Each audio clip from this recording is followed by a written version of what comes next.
vivo. Quer entrar aí no seu aí? O meu tá aqui. Boa noite. Por enquanto estamos aqui eu,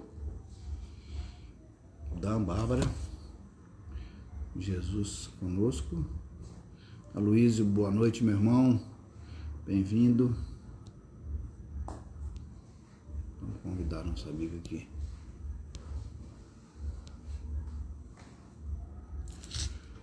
O celularzinho meu tem hora que ele dá uma travada. Eu tentei fazer de fundo, não deu certo. Aí vai começar o seu, não, né?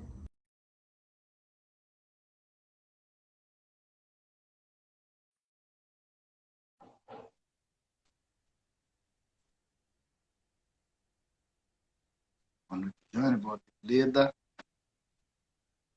A Luiz está entrando aí. Boa noite, meu irmão. Boa noite, tudo bem? Tudo bem? Seja bem-vindo. Gratidão pela presença, pelo convite. Maravilha. Muito bom. Estamos aqui. Hoje nós estamos fazendo aqui do lado de Jesus. Do lado de Jesus, isso é muito bom, né? Sobretudo lado, pelo tema. Num dos lares de Jesus, né? Com certeza. Obrigado, meu querido amigo. Vamos lá? Vamos iniciar para a gente não perder tempo? Vamos sim, com certeza. Você quer abrir? Quer que eu abra? Pode fazer, você faz a inicial, eu faço a final, como você falou, né? Combinado, meu irmão. Vamos lá, levando o nosso pensamento. Abrir conexão com o nosso querido irmão Jesus, nosso mestre, nosso amigo. Tu, Jesus, que tem sido a luz das nossas vidas, o sol das nossas almas. Seus raios têm iluminado o nosso caminho, nos fazendo ver as maravilhas que tu tem colocado na nossa frente, para que possamos estar exercendo o seu evangelho, para que possamos estar trabalhando na tua seara, servindo a nossos irmãos, assim como gostaríamos que fôssemos servidos. Que nós possamos, ao longo do tempo, aprender tudo aquilo que o seu evangelho nos trouxe, os seus exemplos de amor, a sua magnitude tem nos mostrado que temos constantemente oportunidades de serviço e que podemos, a cada dia mais, melhorar nossa perspectiva através da nossa evolução, da nossa reforma, que a nossa caminhada seja cada dia mais leve, pois o seu jugo também é suave. Obrigado, Jesus, por tudo. Seja conosco. Boa noite, Que meu assim querido seja. irmão. Tranquilo?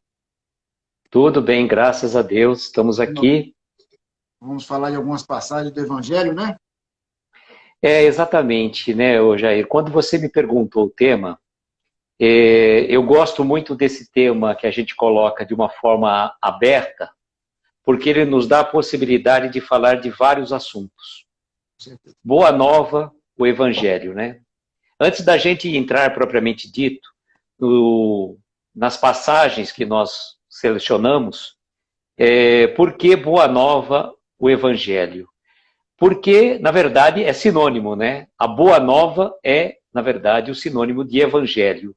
E parece que há uma informação que um ano eu teria trazido para Chico, que num determinado momento ele participou de uma reunião com os iluminados da espiritualidade.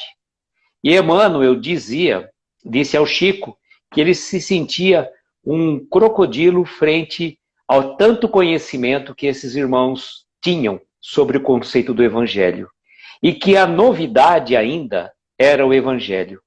E realmente, né, Jair, o Evangelho ainda é a grande novidade que podemos, às vezes, conhecer as passagens, conhecer detalhes, algumas questões mais próprias, algumas frases de efeito que Jesus pronunciou, mas a grande novidade para todos nós é a prática da caridade, a prática do Evangelho, a vivência dele no nosso dia a dia, não é mesmo? Exatamente, colocar em prática. Né? A leitura, mesmo porque a gente já traz de vidas passadas um certo conhecimento de todas essas passagens, né, irmão?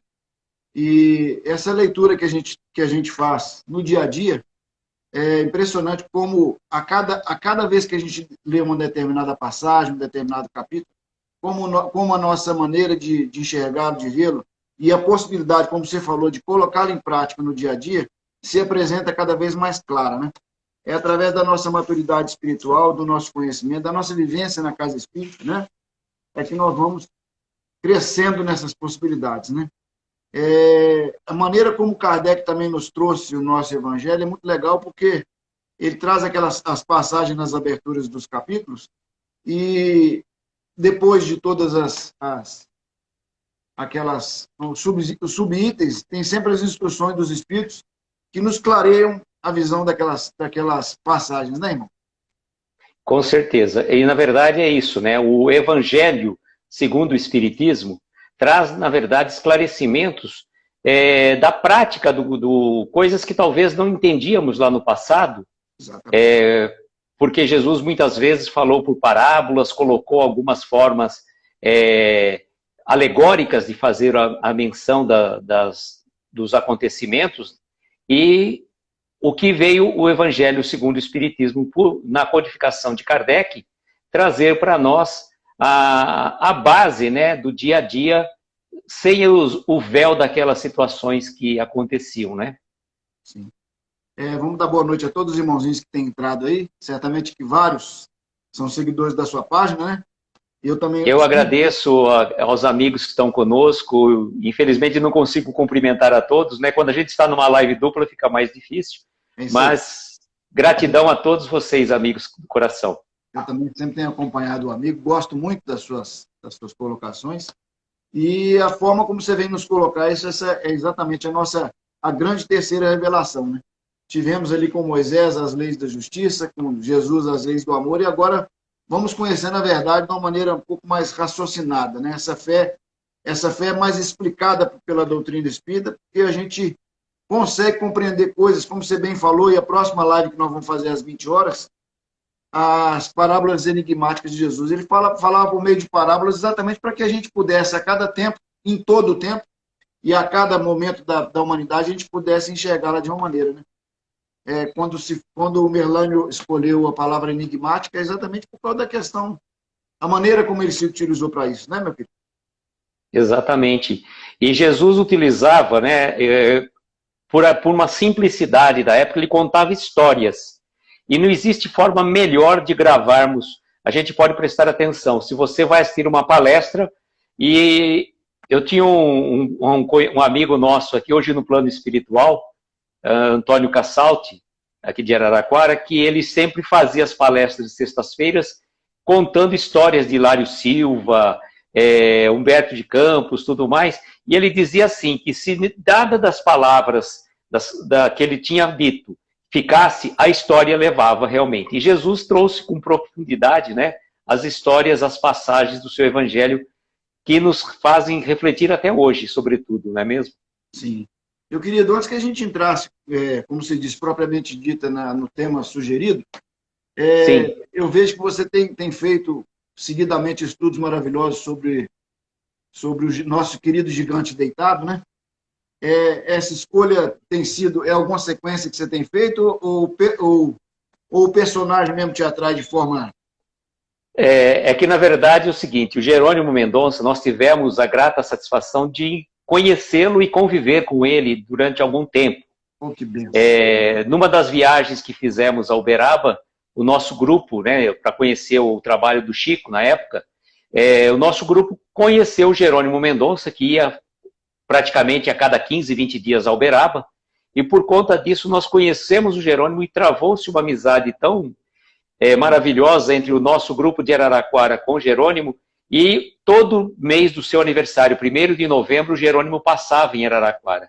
E por conta disso nós estávamos já um certo tempo, um amigo nosso nos convidou para fazermos uma live especial com alguns amigos de Jerônimo, aqui de Araraquara, e daí surgiu essa ideia de começar a falar sobre as obras dele, né? Então nós já fizemos várias lives, e hoje a gente trabalha segunda, terça e quarta com o livro O Gigante Deitado, vida e obra de Jerônimo Mendonça, sempre às 22 horas pelo nosso perfil. Que maravilha, tenho acompanhado, estou encantado com essa maravilhosa figura, né? Vamos indicar para os nossos queridos irmãos que estão conosco aí, trabalhos de Jerônimo que são maravilhosos, tem palestras dele gravadas aí no YouTube, né? A gente... Tem, na verdade é assim, inclusive nós conseguimos resgatar um trabalho assim minucioso do nosso pessoal aqui de Araraquara. Um amigo nosso fazia gravação das palestras de Jerônimo em fita cassete. E ficaram guardadas durante muito tempo essas fitas, até que um outro amigo nosso, o Ariovaldo, pegou essas fitas, passou para mídia MP3. E de mídia MP3, o meu filho e mais algum pessoal aqui da cidade conseguiu jogar em MP4 e nós disponibilizamos. Estão em 3 canais do YouTube. O nosso, que é o Reflexões Aloísio, do Instituto Eurípides, aqui de Araraquara, e no Aprendizes do Evangelho.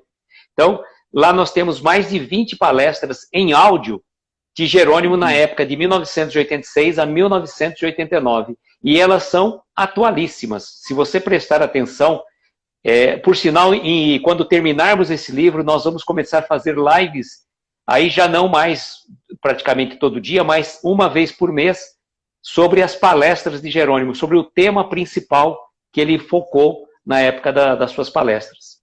Vou acompanhar com muito prazer, muita alegria, e vamos sugerir para os nossos amigos também. Depois, se você puder fazer uma postagemzinha para nós, indicando os canais aí para poder o pessoal seguir, né?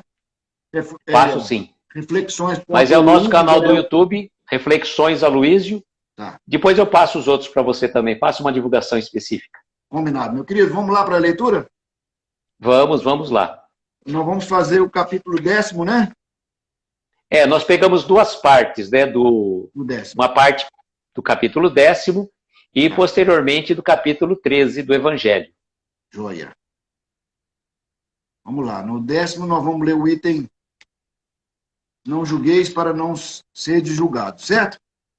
Perfeitamente. Eu vou fazendo a leitura. Você quer que eu faça a leitura item por item e você comenta, ou eu leio tudo e depois você comenta, o amigo comenta? Eu acho que você podia fazer a leitura completa, né? Tá bom. E depois a gente pode fazer a parte da parábola, né, do texto da mensagem, né? E depois a gente faz uma interrupção, né? Tá combinado.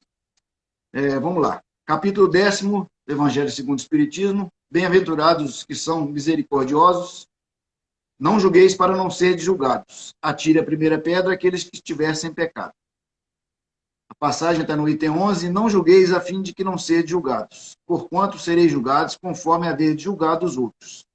Empregar-se-á conosco a mesma medida de que tenhais servido para com os outros. Está em Mateus, capítulo 7º, versículos 1 e 2. Vou ler o 12 também, né? Perfeito. Então os escribas e os fariseus lhes trouxeram uma mulher que fora surpreendida em adultério, e pondo-a de pé em meio do povo, disseram a Jesus: Mestre, essa mulher acaba de ser surpreendida em adultério. Ora, Moisés, pela lei, ordena que se lapidem as adúlteras. Qual a sua opinião sobre isso? Diziam isto para o tentarem a ter de que acusar. Jesus, porém, abaixando-se, entrou a escrever na terra com o dedo. Como continuassem a interrogá-lo, ele levantou e disse: aquele dentre vós que estiver sem pecado, atire a primeira pedra. Em seguida, abaixando-se de novo, continuou a escrever no chão. Quanto aos que interrogam, esses, ouvindo-o falar daquele modo, se retiraram um após o outro, afastando-se primeiro os velhos. Ficou, pois, Jesus a sós com a mulher colocada no meio da praça. Então, levantando-se, perguntou-lhe Jesus: Mulher, onde estão os que te acusavam? Ninguém te condenou? E ela respondeu: Não, Senhor. Disse-lhe Jesus: Então, também eu não te condenarei. Vai-te, e de futuro não tornes a pecar. João, capítulo 8, versículos 13 a 11. O irmão quer fazer um comentáriozinho para depois a gente... Vamos sim. Jair, essa questão é o seguinte: ela é muito própria e serve em todo momento, em todo tempo, para cada um de nós. Porque nós temos sempre por hábito de fazer qualquer julgamento a respeito de qualquer pessoa. Nós somos, eu costumo dizer, rápidos para julgar e lentos demais para perdoar, para compreender, para acolher. Verdade. O julgamento é uma coisa muito rápida na nossa parte. A gente vê uma cena, a gente já faz consegue visualizar toda a cena. vê uma pessoa fazendo determinada situação, já julgamos, já condenamos, já mandamos para a prisão, e se tivesse a pena capital, aí seria até a condenação fatal. E vejam como que é interessante, nessa passagem, no item 11, empregar-se-á convosco a mesma medida que tenham servido para com os outros. É aquela questão, né? A sua régua que mede, nós normalmente medimos os outros pelo o nosso ponto de vista, pela nossa medida. E nem sempre é assim que acontece. Porque nós viemos de uma história própria, nós viemos de situações, de vivências que são diferentes dos outros. Exatamente. Cada um de nós é um ser individual, tem uma história, uma trajetória de vida. Nós não somos formados assim, como padrões, assim, todos iguais. Embora tenhamos sido criados simples e ignorantes, estamos cada um num determinado grau de evolução, não tão evoluídos, né? Mas cada um compreendendo a sua vida de uma forma diferente, com a sua questão particular. A questão própria da minha família é diferente da sua família. A minha formação é diferente da formação do meu próximo. Então, julgar o próximo naquela determinada situação é muito cômodo. Agora, para você julgar o próximo, você teria que estar encarnado no corpo dele, calçando o mesmo sapato que ele e trilhando o mesmo caminho, passando pelas mesmas provas, pelas mesmas dificuldades. Porque tem gente que ainda fala assim, bom, eu sei como que você está sentindo, eu já passei por isso. Mas a dor que te toca não é a mesma que me toca. Exatamente. Nosso uma situação é diferente, né? Sim, uma situação proporcionaram seres diferentes, né? Exatamente, uma situação, ou a gente até costuma falar, né? Uma pessoa que leva uma espetada no dedo pode ser uma coisa relativamente simples. Para outra, uma simples espetada no dedo pode ser uma coisa mais grave. Então, temos histórias diferentes, temos vivências e momentos diferentes da nossa vida. Quando você está tudo bem, quando você está naquele céu de brigadeiro, qualquer coisa que te faça, você releva.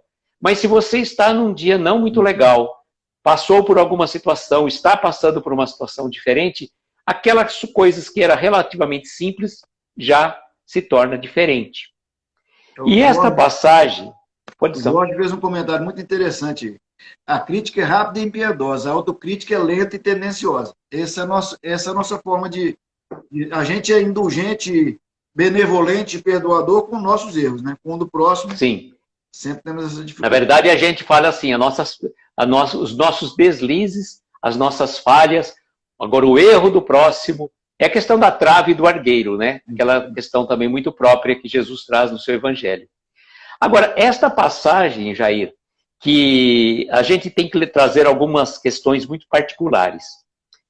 Vejam que, costumeiramente, os fariseus, né, tentavam de toda forma fazer o quê? Pegar Jesus no contrapé. Exatamente. Queriam, né, é lícito pagar tributo a César? Ele saía sempre por cima. Nessa questão aqui é muito própria, muito tranquila. O que acontece? Primeiro que pegaram uma mulher surpreendida de adultério. Vejam, a mulher não praticava o adultério sozinha. Mas a cultura da época, né, colocava a mulher na condição de coisa, era um objeto. Então a mulher que fosse colocada numa situação de adultério, obviamente teve a participação de um homem. Mas o quê? Nesse contexto, só se fala da figura feminina. E naquele momento, o que eles colocam para Jesus? Jesus é o quê? O amor personificado. É a figura ímpar do amor. Então ele sempre pregou o amor a todas as criaturas. Amai-vos uns aos outros como eu vos amei. E eles seguindo a Torá, a lei mosaica, que mandava que a mulher que fosse pega em adultério devia ser apedrejada até a morte. E aí eles colocam para Jesus, né? Jogam Jesus na fogueira. E olha que a sacada interessante de Jesus. Naquele primeiro momento, ele abaixou e começou a escrever na areia. E é engraçado que muitas pessoas começam a falar, foi a única coisa que Jesus escreveu, só que ninguém fotografou, né? ninguém filmou, ninguém copiou o que Jesus escreveu. E ali não importa exatamente se ele escreveu. Ninguém sabe o que ele escreveu, porque na verdade também o que ele escreveu é interessante, tinha uma pontualidade. A cada pessoa que lia, enxergava o seu pecado, a sua dificuldade, né? Exatamente. Ali parecia que ele estava fazendo o quê? Veja, a partir do momento que eu falo assim, Jesus, ele trouxe exemplos de vida e também quando ele não falava, quando ele se calava, como nesse momento, aquele exato momento que ele abaixou-se e começou a escrever na areia, ele literalmente assumiu uma postura diferente. E ele fez uma pausa, ele não respondeu de pronto. Ele fez uma pausa e começou a escrever na areia. E devolveu para eles, né? Aquele que estiver sem pecado, que atire a primeira pedra. Isso é aquela questão assim muito particular. Você está julgando aquela irmã e não estamos fazendo juízo de valor de se ela errou ou não é este o momento, mas o juízo de valor, se ela cometeu, aquele que estiver sem pecado, que atire a primeira pedra. E não foi nada diferente, porque o que acabou acontecendo? Naquele exato momento, ele voltou a escrever na areia e continuou com o que aconteceu. Começaram a ir embora. Toda aquela turba que estava ali para apedrejar aquela mulher começou a se dispersar, dos mais velhos para os mais novos. Por que dos mais velhos para os mais novos? Porque aqueles que tinham com certeza pecado, errado mais, né? Então essa questão é muito própria de se trazer nessa passagem do Evangelho, né? Quer colocar mais uma coisa específica antes de eu continuar aqui? Vou colocar aqui o seguinte, Jesus é uma figura tão apaixonante, quer dizer, apaixonante é uma palavra pequena, porque na verdade o amor não se assemelha à paixão.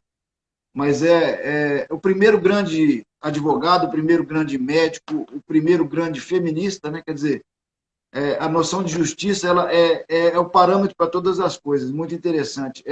Algo que consta também, ele teve um diálogo silencioso, mas de pensamento também com o esposo dela. Quer dizer, você é interessante, você coloca ela nessa situação, mas você também vem de uma, vamos dizer, de uma vida desregrada, também se apresentando com o mesmo comportamento. É muito fácil a gente querer julgar, até na relação, né? Colocar dificuldades do nosso próximo mais próximo, que é aquela pessoa que a gente escolheu para estar junto, do que colocar a nossa em voga, né? Essa questão da vida a dois é aquilo que costuma se dizer, né? Você só tem condição de saber. Às vezes você vê um casal numa situação, né, que aparentemente é uma vida assim perfeita, e de repente você se depara com situações que o casal acaba se separando. E você fala, nossa, mas que situação! Aquele rapaz é tão gentil, tão educado, ou aquela mulher era tão dócil, tão bondosa assim, tão amorosa com a família, com os filhos, mas você não vive lá com eles em quatro paredes. Então, não dá para você fazer juízo de valor sobre a vida de quem quer que seja. Como o amigo bem disse, ninguém tem noção da dor e da dificuldade e do traçado do outro, né? Então, não nos cabe qualquer tipo de julgamento. Infelizmente, a primeira coisa que a gente faz, infelizmente, é isso, né? Vamos dar uma continuidade. Jair aí teve uma outra situação específica, né? Nesse momento, ele levantou-se, depois que todo mundo foi embora, perguntou à mulher, mulher, onde estão os que te acusavam? Ninguém te condenou? Ela respondeu, não, Senhor. Então agora a frase célebre de Jesus, também eu não te condenarei. Bom, que significa então que Jesus não condenou porque ele também tinha pecado? Não é nesse sentido. Jesus não condena, Jesus ama. Jesus não traz a desarmonia, ele traz a harmonia aos corações. E quem seria? Jesus, vejam, quando a gente fala assim, ai, Deus castiga, Deus perdoa. Não, Deus não tem que nos perdoar porque ele sabe que nós estamos num processo de aprendizagem. Exatamente. E é aqui ele fala também, eu não te condenarei. Vai-te e no futuro não tornes a pecar. Então, qual que é a grande situação que Jesus sempre recomendava? Numa cura de um cego, vai e não peques mais. Quer dizer, modifique o teu trabalho, modifique a tua vida. Porque senão você vai cair de novo no mesmo erro. E ele é a grande situação. ele que é por amor, certamente que, apesar de ser sempre, soar sempre imperativo o que ele falava, na verdade era mais sugestivo. Vai e não tornes a pecar. Esforce-se para que isso não aconteça novamente, pelo menos nesse sentido, porque certamente que nós tornaremos a nos equivocar em vários sentidos, né? Mas reiterar na mesma dificuldade significa a gente não andar para frente, né? Exatamente. Vamos lá, vamos ler o item 13 para o amigo concluir, para a gente partir para a nossa segunda parte. Item 13 do capítulo 10º, Bem-aventurados misericordiosos, dando continuidade. Atire-lhe a primeira pedra aquele que estiver isento de pecado, disse Jesus. Essa sentença faz da indulgência em dever para nós outros, porque ninguém há que não necessite para si próprio de indulgência. Ela nos ensina que não devemos julgar com mais severidade os outros do que nos julgamos a nós mesmos, nem condenar em outrem aquilo de que nos absolvemos. Antes de profligarmos a alguém uma falta, vejamos se a mesma censura não nos pode ser feita. O reproche, lançado à conduta de outrem, pode obedecer a dois móveis: reprimir o mal ou desacreditar a pessoa cujos atos se criticam. Não tem escusa nunca esse último propósito, porquanto, no caso, então, só há maledicência e maldade. O primeiro pode ser louvável e constitui mesmo, em algumas ocasiões, um dever, porque um bem deverá daí resultar. E por quê? A não assim dizer, jamais na sociedade se reprimiria o mal. Não cumpre, aliás, ao homem auxiliar o progresso do seu semelhante? Importa, pois, não se tome em sentido absoluto esse princípio. Não julgueis se não quiserdes ser julgado. Porquanto, a letra mata e o espírito vivifica. Não é possível que Jesus haja proibido se profligue o mal, uma vez que ele próprio nos deu o exemplo, tendo-o feito até em termos enérgicos. O que isso significar é que a autoridade para censurar está na razão direta da autoridade moral daquele que censura. Tornar-se alguém culpado daquilo que condena noutrem é abdicar dessa autoridade e privar-se do direito de repressão. A consciência íntima, ao demais, nega respeito e submissão voluntária àquele que, investido de um poder qualquer, viola as leis e os princípios de cuja aplicação lhe cabe o encargo. Aos olhos de Deus, uma única autoridade legítima existe, a que se apoia no exemplo que dá ao bem. É o que igualmente ressalta das palavras de Jesus. Com toda essa autoridade moral, ele tinha direito e dever e tinha o amor de transmitir essa mensagem para todos nós. Porque não basta que a pessoa saiba, ela tem que querer transmitir aquilo para poder permitir ao próximo que evolua junto, né? É o que Jesus espera de nós. Ele, inclusive, exatamente, Jair. Nós somos seres crísticos e nós vamos chegar ao mesmo patamar que ele, né? Se Deus quiser um dia, com certeza, né? Jair, ele coloca uma questão, uma palavra... Que nosso querido Merlânio, da live das 20 horas, Merlânio Poeta, já está conosco e o tema são as palavras enigmáticas, as parábolas enigmáticas de Jesus. Meu querido, vamos lá. Pode... Perfeito. Jair, a palavra-chave desse outro parágrafo é a indulgência. Sim. E nós temos uma questão muito própria no Evangelho, né, que é o famoso BIP, que é benevolência para com todos, querer desejar o bem de todos, indulgência com as imperfeições alheias, compreendermos que todos nós estamos sujeitos a erros, e o perdão das ofensas. Mas qual que é o ponto máximo do BIP, né? Benevolência, indulgência e perdão. É a indulgência. Indulgência com as imperfeições alheias, no sentido de que todos nós já erramos muito no passado. Eu costumo dizer, Jair, que nós estamos vivendo a nossa melhor, eu brinco, falo a melhor encadernação, mas nossa melhor encarnação. Então a gente não tem que se preocupar muito com o que fomos no passado. Jesus, ele nos diz que nós somos hoje o nosso melhor modelo de todos os tempos. Né? Exatamente. Então não fica preocupado em saber quem você foi no passado, não. Mais ou menos pelas nossas tendências a gente consegue avaliar como já fomos no passado. Exatamente. Então, a questão da indulgência, compreender, ter empatia pela situação do próximo, compreender que aquele irmão necessariamente não errou deliberadamente porque ele queria o teu mal, mas muitas vezes porque ele ainda está num processo de aprendizagem. Ele está aprendendo. E a gente erra muitas vezes e vamos continuar errando. Agora, precisamos ser inteligentes. Começarmos a aprender tanto com os nossos erros, como também no futuro, não mais nós com os nossos erros, mas olhar a vida do próximo e falar assim, eu não vou por esse caminho não vai dar certo. Então eu vou procurar um novo caminho, um caminho que eu consiga acertar, porque eu já vi, porque aquele caminho que o meu irmão está seguindo, certamente não vai levar a um bom fim. Então nós temos que buscar esta questão, trazer esta reflexão para a nossa vida. Errar é humano. Agora, a gente costuma dizer naquele ditado popular, né, que persistir no erro já não é tão humano. Não vamos falar a palavra para não ficar tão ofensivo, né? Gente, passou aqui ao meu lado foi o Daniel. O Daniel que vai fazer a próxima live está aqui conosco, não foi nenhum desencarnado, tá? Apesar daqui terem vários conosco. Hoje está uma festa. Tá certo. Estamos aqui, eu, a Bárbara e o Daniel, de encarnados. Tá? Perfeitamente. Meu querido... Jair, nós estamos com 19h30, eu estou falando mais pelo tempo para a gente, se vai para a próxima, quando fala mais alguma coisa dessa, o que você quer fazer? Não, vamos lá, vamos para a próxima. É só essa questão daquele, no finalzinho da leitura, né? É muito enfático com relação ao nossos julgamentos. Normalmente, a gente, quando faz o julgamento, a gente já é extremamente maldoso. E quando a gente passa para frente, aí vira maledicência e a coisa se propaga, e aí nós vamos ter que responder na medida, exatamente o que falava, na medida do nosso julgamento e na medida do mal causado, né?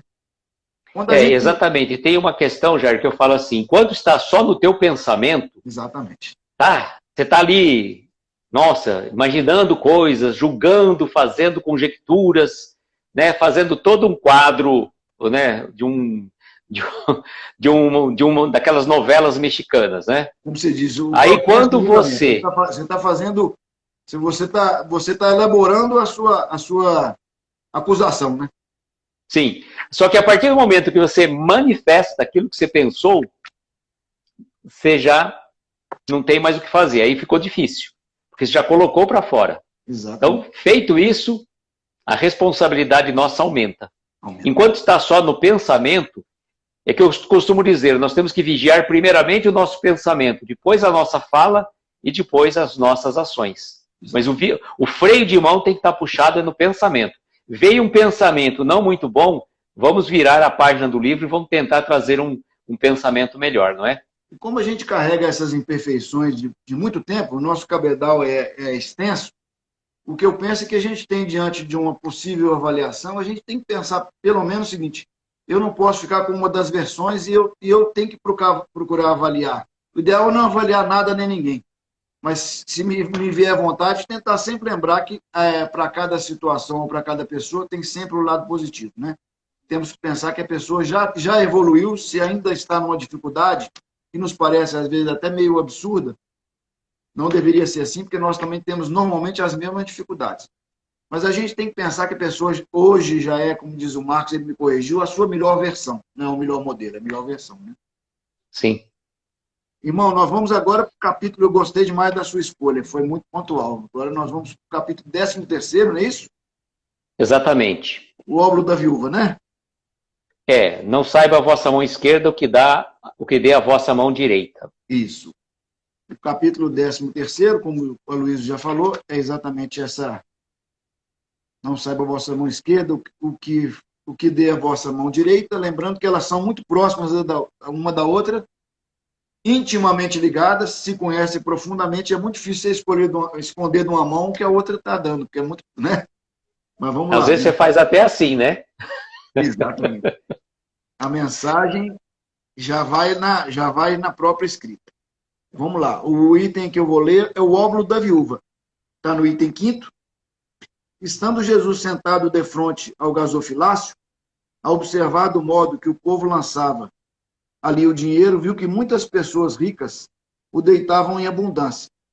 Nisso veio também uma pobre viúva, que apenas deitou 2 pequenas moedas do valor de 10 centavos cada uma. Chamando então seus discípulos, disse-lhe Jesus: em verdade vos digo que esta pobre viúva deu muito mais do que todos os outros que antes puseram suas dádivas no gasofilácio. Por isso que todos os outros deram do que lhes abunda, ao passo que ela deu do que lhe falta, do que lhe faz falta. Deu mesmo tudo o que tinha para seu sustento. Está em Marcos, capítulo 12, versículo 41 a 44, e em Lucas, capítulo 21, dos versículos 1 ao 4. Perfeito. Vamos comentar um pouquinho ou você quer que eu faça? Vamos comentar um pouquinho, assim, sobre ele. Bom, esta passagem, não sabe a vossa mão direita o que faz a esquerda, ou vice-versa, a gente pode colocar com muita propriedade. Muitas pessoas, a gente fala assim, faz o bem por ostentação. Faz por uma causa filantrópica, aparentemente, mas com intuitos que a gente poderia dizer escusos, que é por um destaque perante a sociedade ou por uma questão política.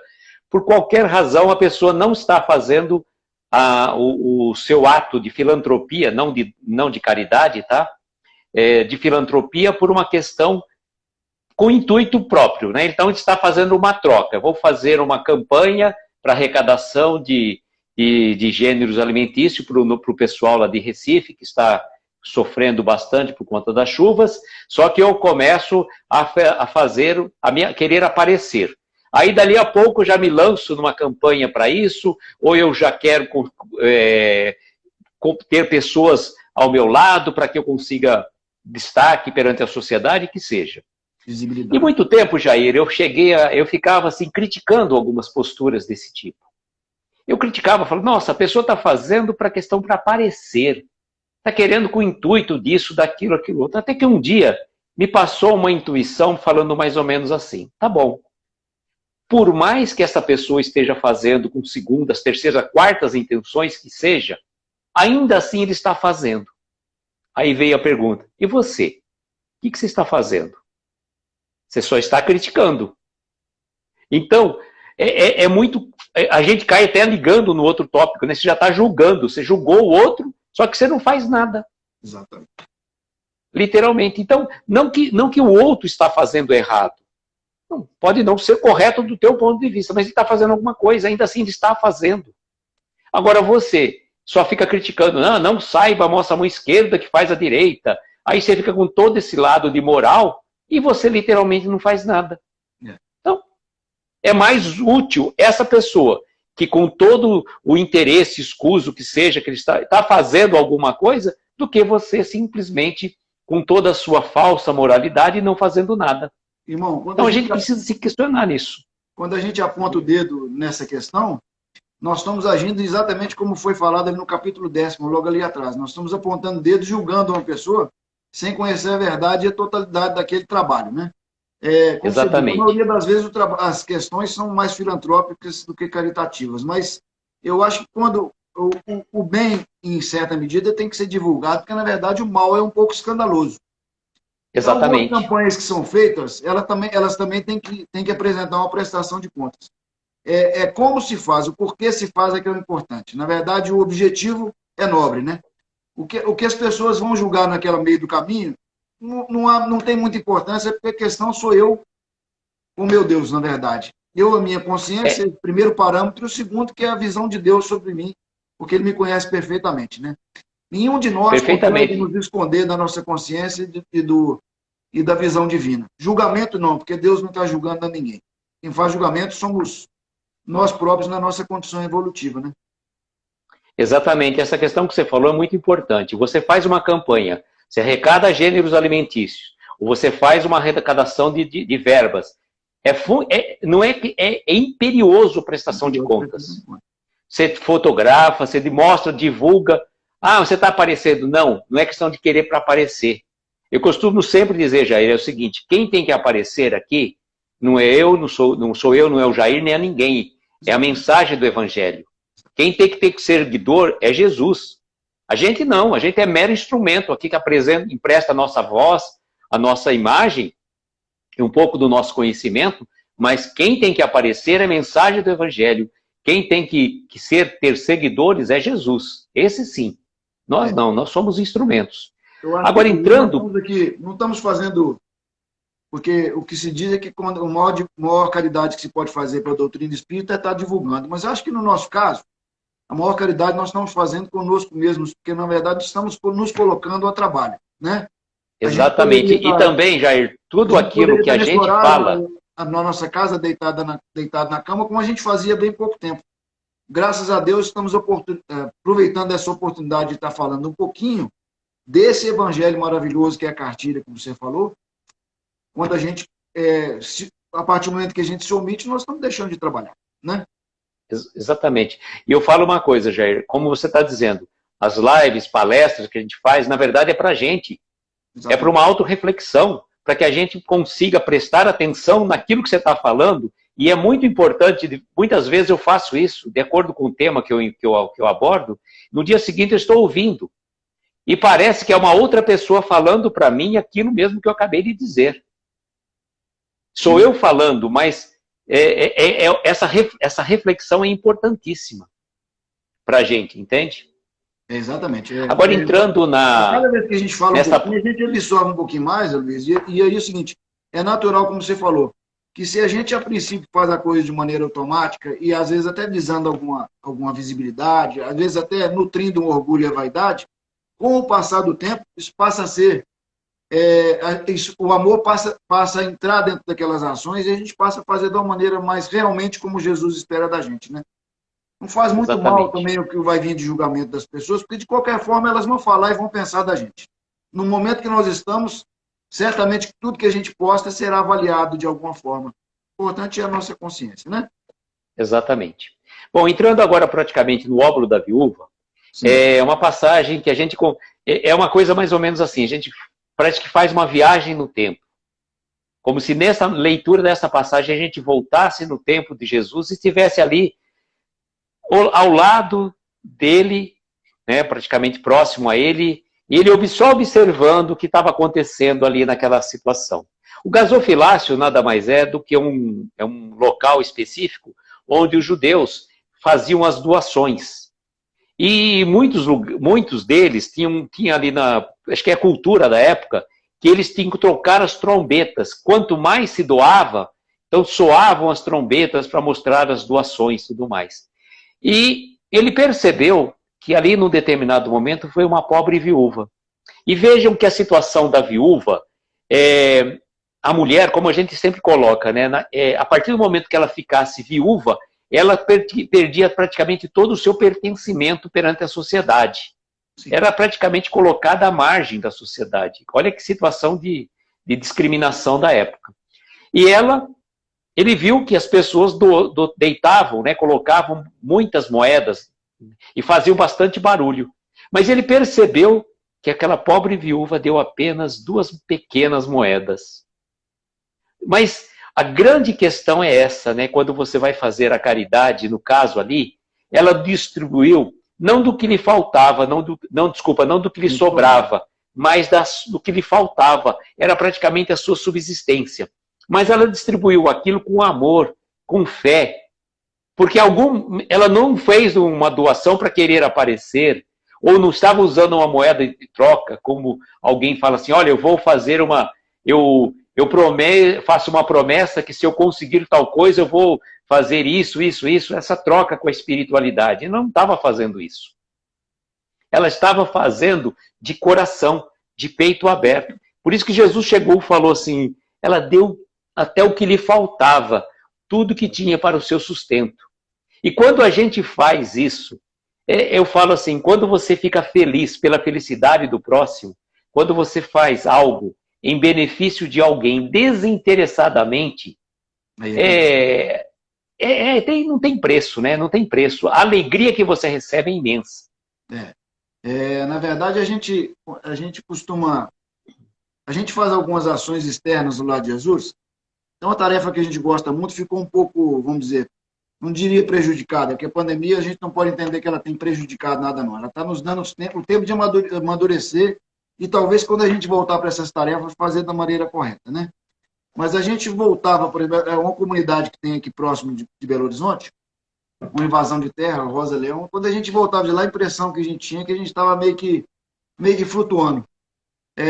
Quando a gente realmente consegue perceber como tocar aquelas pessoas, não da maneira material, né? Mas o que levar para elas além da matéria. E você consegue perceber que você compreendeu realmente o que seja a caridade. Não que a gente seja bom e esteja fazendo ela constantemente, não. Na maioria do tempo nós somos barulhentos, estamos fazendo mais filantropia, como o amigo falou, do que caridade. Mas devagarinho nós vamos compreendendo. E isso nos dá uma alegria que não tem nada no mundo que seja melhor do que isso, né? Talvez... Nós passamos já por experiência desse tipo. Numa cidade próxima aqui de Araraquara, chamada Rincão, existe um bairro bem carente chamado Taquaral, um bairro de oleiros. E nesse bairro, nesse distrito, na verdade, né, de Rincão, a pobreza imperava, assim, vertiginosamente. E a gente começava, eu lembro que foi um trabalho que meu pai começou a fazer quando ele passava, assim, antes da gente ir para o Taquaral, ele passava em algumas padarias que ele tinha amizade e pedia pão. As pessoas doavam pão e ele ia com a gente, ele, minhas irmãs, à periferia da cidade, aqui mesmo de Araraquara, levando pão para algumas pessoas da periferia. E depois surgiu esse trabalho no Taquaral e a gente continuou fazendo, levando pão lá para o Taquaral. E eu falo para você, Jair, o trabalho gratificante. Você ficava cansado ao final do dia, mas com a alma leve, sabe, você vinha flutuando, como você está dizendo, né? A certeza do dever cumprido, né, irmão? Exatamente. O início do entendimento, graças a Deus. Então vamos lá, vamos ler o item 6? Para a gente poder concluir a questão do capítulo 13º. Muita gente deplora não poder fazer todo o bem que desejara, por falta de recursos suficientes e, se desejam possuir riquezas, dizem para lhe dar boas aplicações.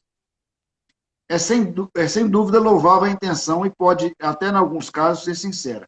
Dar-se-á, contudo, seja completamente desinteressada em todos.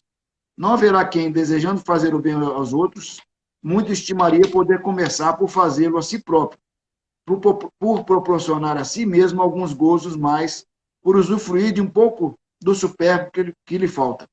Pronto ao dar aos pobres o resto? Essa segunda intenção, que esses tais, porventura, dissimulam aos seus próprios olhos, mas que se lhes depararia no fundo dos seus corações, se eles os perscrutassem, custou sair, viu, irmão? Anula faz parte. O método do intento, visto que, com a verdadeira caridade, o homem pensa nos outros antes de pensar em si. O ponto sublimado da caridade, nesse caso, estaria em procurar ele, no seu trabalho, pelo emprego de suas forças, de sua inteligência, de seus talentos, os recursos de que carece para realizar seus generosos propósitos. Haveria nisso o sacrifício que mais agrada ao Senhor. Infelizmente, a maioria vive a sonhar com os meios de mais facilmente se enriquecer de súbito e sem esforço, correndo atrás de quimeras, quais a descoberta de tesouros de uma favorável sancha aleatória, do recebimento de inesperadas heranças, etc. Que dizer do que esperam encontrar nos espíritos auxiliares que os secundem na consecução de tais objetivos? Certamente não conseguem nem compreendem a sagrada finalidade do espiritismo, e ainda menos a missão dos espíritos, a quem Deus permite se comuniquem com os homens. Daí vêm a ser punidos pelas decepções. Isso está no Livro dos Médiuns, segunda parte, nas questões 294 e 295, nos itens 294 e 295. O irmão quer comentar um pouquinho? Com certeza, né, Jair? Jair, quando eu ganhar na loteria, eu quero ganhar na loteria porque eu quero fazer caridade. Eu vou esperar a minha aposentadoria para poder fazer a caridade, porque agora eu não consigo, porque eu estou trabalhando. Então nós somos sempre... a gente sempre protela, né? Não, vou esperar a próxima encarnação, como eu sei que a vida é única, nós temos a eternidade pela frente para evoluir, então para que eu tenho pressa?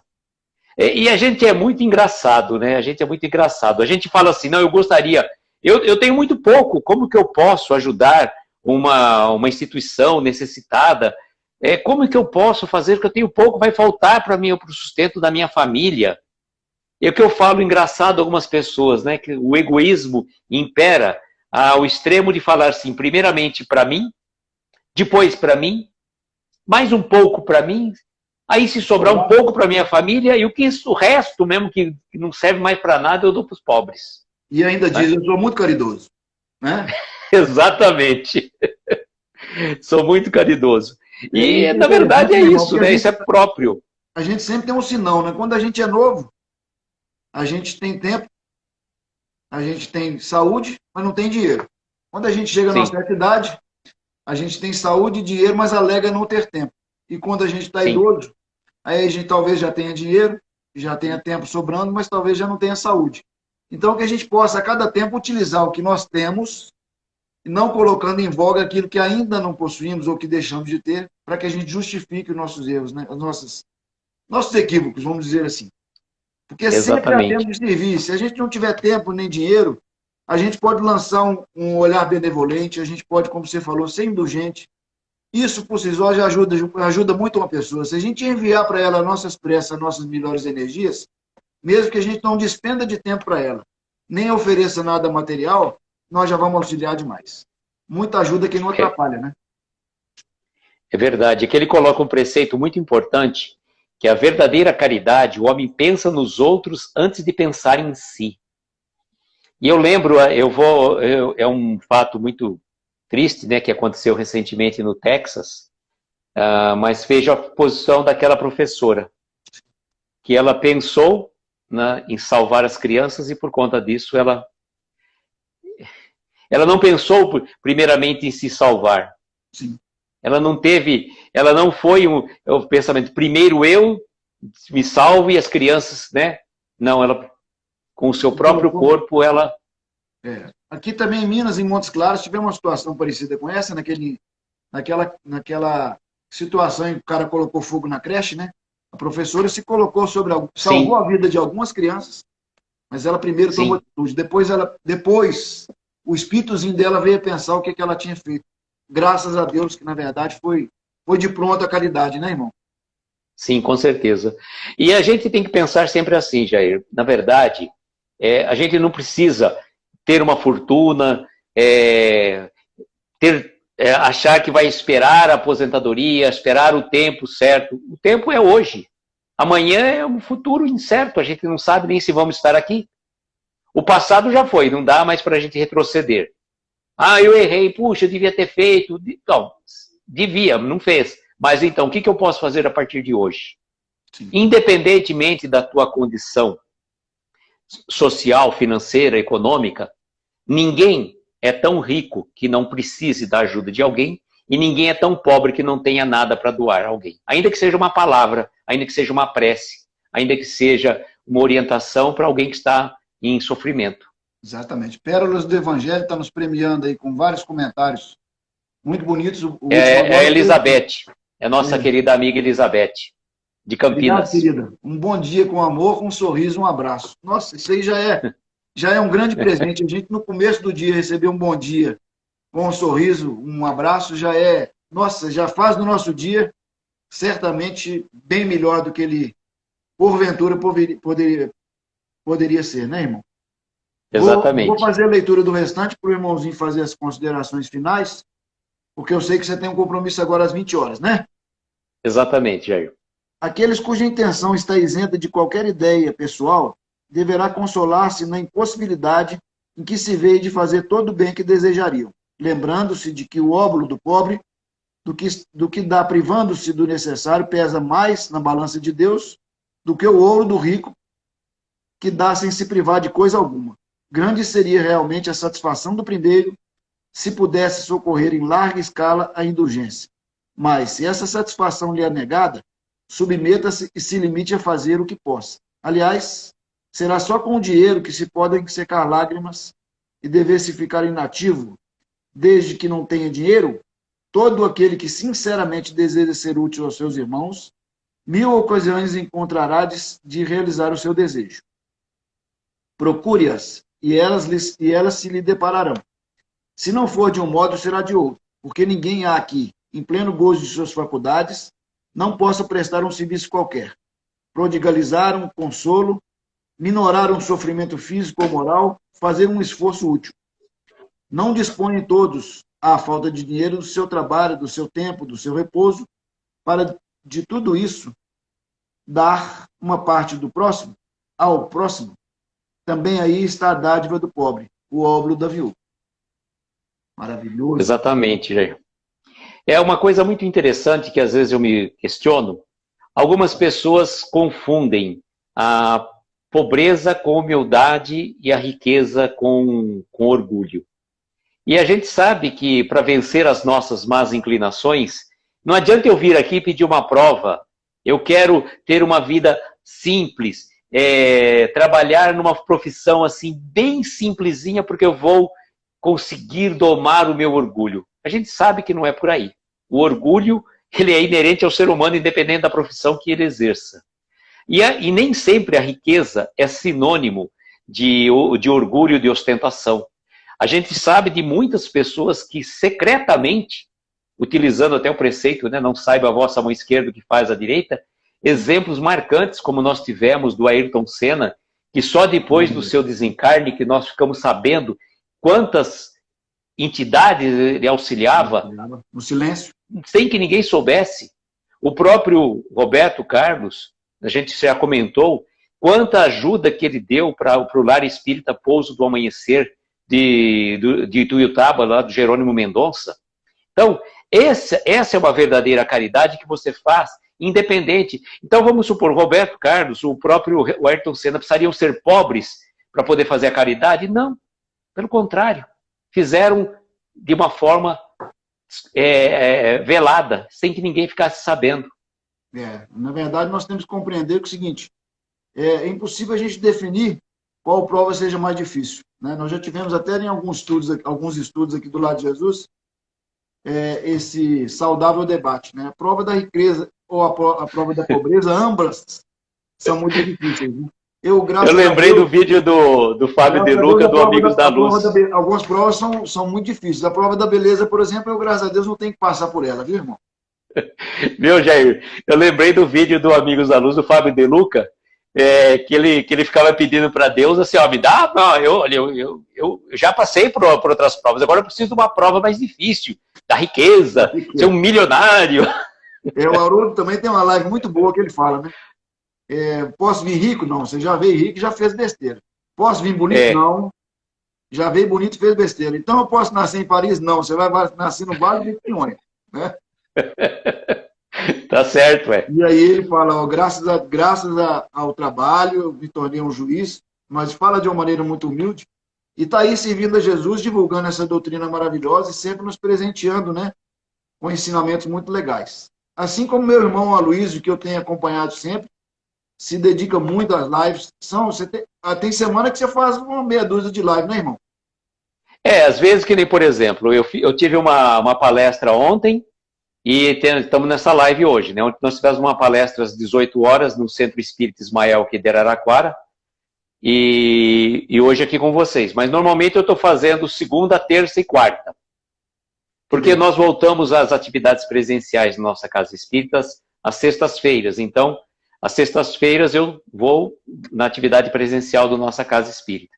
E a quinta-feira, como a Flavinha, nossa querida amiga espírita, ela estava fazendo as lives, eu fiz um acerto com ela para que ela viesse para as 10 horas. Então, nós temos lives sempre às 22 horas, segunda, terça e quarta, no nosso perfil. Sim. A quinta-feira, Flavinha, amiga.espírita. A sexta-feira, a nossa amiga Daniele vem também fazer as lives às 22 horas. Então, e hoje, às 22 horas, a Flavinha também faz o seu culto do Evangelho no Lar. Então, sempre o horário das 22 horas está sempre recheado. Eu acho que eu já sigo ambos, todos aí, mas vou dar uma verificada depois, porque eu gosto, aprecio muito. Em casa, inclusive, eu sou muito... toda hora eu falo assim, mas o tempo todo live espírita, você não cansa, não. Na verdade, nós precisamos estudar, né, irmão? Exatamente. Tem um débito aí que, se não vai ser quitado, pelo menos ele tem que ser um pouco abatido aí. É verdade, Jair. Irmão, vou te agradecer demais. Vou dar 2 pequenos recadinhos. Na quinta-feira, nós vamos receber aqui no nosso salão a Luciana Custódio. O tema é o trabalho mediúnico. E no domingo, a Bárbara, que está aqui conosco, vai estar com o Gilberto Machado. Qual que é o tema, Bárbara? É servir a melhor escolha. Servir a melhor escolha, não ser servido. O Gilberto Machado, sempre maravilhoso conosco.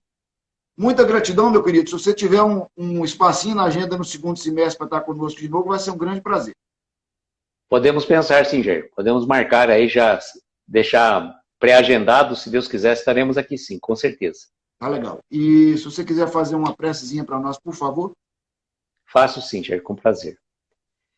Queria, então, neste momento, convidar a todos, aqueles que assim se sentirem confortáveis, fechar os olhos, mentalizar ao nosso lado a doce presença do meigo Rabi da Galileia, o nosso Mestre Jesus, pedindo a Ele que possa abençoar a cada um de nós que passou por esta live, que está aqui assistindo ou que vai ver depois, que Ele possa abençoar os nossos lares, os nossos familiares, os nossos entes queridos, aquelas pessoas a quem trazemos em nossos pensamentos neste momento, que a espiritualidade amiga possa ampará-los, socorrê-los, derramar bênçãos de luz, para que possam ter a paz necessária, o reequilíbrio para o seu corpo, para o seu espírito. Que possamos nós recebermos as energias de luz e que essas bênçãos parem por toda a semana que se inicia. Somos gratos, Mestre, pela oportunidade de aqui estarmos. Somos gratos pela oportunidade que nos concedeu de usarmos a palavra do Evangelho para as nossas reflexões. Tenhamos todos uma noite abençoada, de estrelas luminosas a amparar os nossos mais belos sonhos. Muita paz, muita luz, e que assim seja. Assim seja. Muita gratidão, meu irmão. Que Jesus abençoe a todos. Agradecer em nome da Elizabeth, que hoje ela está de folga do buffet, ela falou. Agradecer a todos os irmãos encarnados e encarnados que estiveram conosco aí. Grande abraço. Às 20 horas nós temos uma live agora. É desligar e o Dan entra aqui com o Merlano, tá bom? Perfeito, gente. Abraço. Gratidão, bom, um abraço. Gratidão, tudo de bom.